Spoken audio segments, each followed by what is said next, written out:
안녕하세요. 월클토토 프리뷰입니다. 경기 분석에 앞서 저희 멤버방 수익 인증 사진입니다. 적중하신 멤버방 회원분들 진심으로 축하드립니다. 가족방에선 더욱더 자세한 언오버 조합에 도움을 드리고 있으며 저희 최종 조합 픽 공유를 무료로 제공해드리고 있습니다. 영상 아래 고정 댓글 링크 클릭해주시면 친절하게 안내 도와드리겠습니다. 3월 13일 경기 일정입니다. 첫 번째 아리티와 아릴랄의 경기입니다. 아리티는 최근 아릴랄을 상대로 이기지를 못하는 페이스인데 1차전에서도 캉테의 퇴장 등 악재가 겹치면서 패하는 모습, 아릴랄 중원에게 주도권을 내주는 상황은 캉테 파비뉴가 있는 상황에서도 전반적으로 이어지는 성향이 짙은 모습이다. 그나마 전세를 뒤집는 데 필요한 에이스 벤제마는 최근 알 수 없는 이유로 결장이 잦은 모습, 1차전에서도 벤제마는 출전하지 않기도 했다. 알힐랄은 리그에서의 독주 체제와 ACL에서도 강한 전력으로 승승장구하는 상황이다. 일단 아리티아드를 상대로는 최근 10경기 9승 1무로 상당히 강한 모습을 보이는 중, 물론 1차전에서의 스코어를 유지하는데 집중할 가능성이 높아 보이는 상황이지만 중앙에서의 주도권을 쥐고 흔드는데 익숙한 전력이라 원정에서도 그다지 안정감이 하락할 것 같지는 않은 상태다. 아릴랄이 이길 가능성이 높을 듯 캉테 파비뉴가 있는 상황에서도 아리티아드에게 중앙에서의 점유를 잡아버리는 상황이 많이 나왔던 것이 사실이었다. 물론 1차전에서의 승리를 지키는 것이 1순위일 가능성이 높아 보이는 상황이기는 해 언더 양상을 생각하는 것도 불합리한 선택은 아니다. 두 번째 자르브리켄과 멘헨글라트바흐의 경기입니다. 자르브리켄은 최근 상승세가 엄청나다. 포칼에서는 바이언과 프랑크푸르트를 잡아내고 4강에 오르는 등 유일하게 분데스리가 팀이 아님에도 전력을 과소평가하기는 어렵다는 것이 대세. 일단 중앙을 잡아먹는 식으로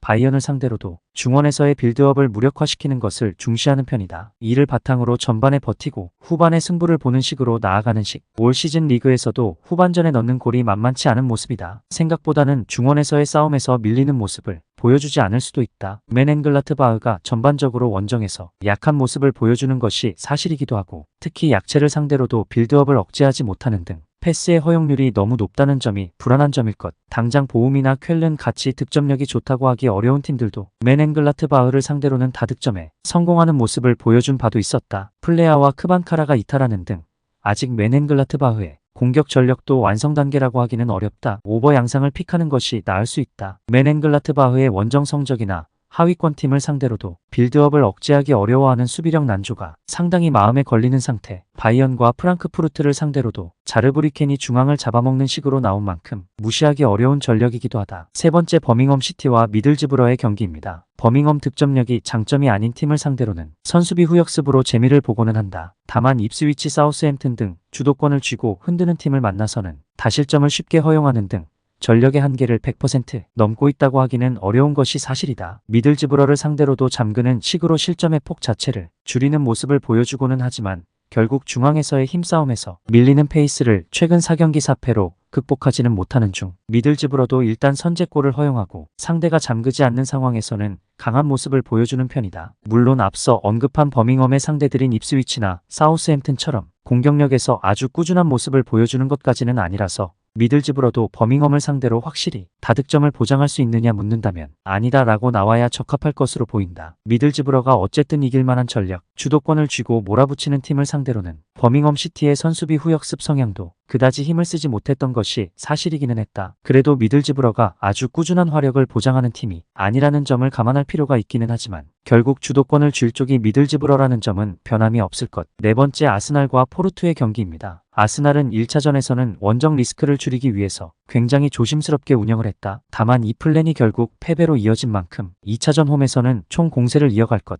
다만 1차전에서의 결과와 브렌트포드와의 경기에서도 상대의 파울 작전에 상당히 고전하는 등 아스날이 최근 리그에서 보여주는 압도적인 화력과는 거리가 멀 가능성은 충분할 것으로 보인다. 포르투가 1차전에서 보여준 파울 작전을 그대로 가져올 듯 일단 2차전에서의 목표는 스코어의 유지가 1순위가 될 것으로 보이는 상태이고 1차전에서 연계의 유효 슈팅을 허용하는 것을 주목해볼 필요는 있을 것 같다. 물론 당시에는 아스날이 굳이 공격성을 100% 보여주지 않는 것을 컨셉으로 잡은 상황이기는 했고 결국 아스날이 비슷하게 나온 브렌트포드를 상대로 공중볼을 동원해서라도 경기를 가져온 점은 무시하기 어렵다. 아스날이 총공세를 펼치면 이기는 경기를 할 수는 있다고 본다. 다만 포르투나 브렌트포드가 상당히 파울을 적극적으로 쓰면서 아스날의 공세를 잘 커버했다는 점은 주목할 필요가 있을 것. 아스날이 이기는 상황에서도 상당히 고전하면서 신승하는 상황으로 이어질 가능성도 없지는 않을 것 같다. 다섯째 바르셀로나와 나폴리의 경기입니다. 바르셀로나는 1차전과 달리 현재는 가비, 페드리 대용이 모두 없는 상황.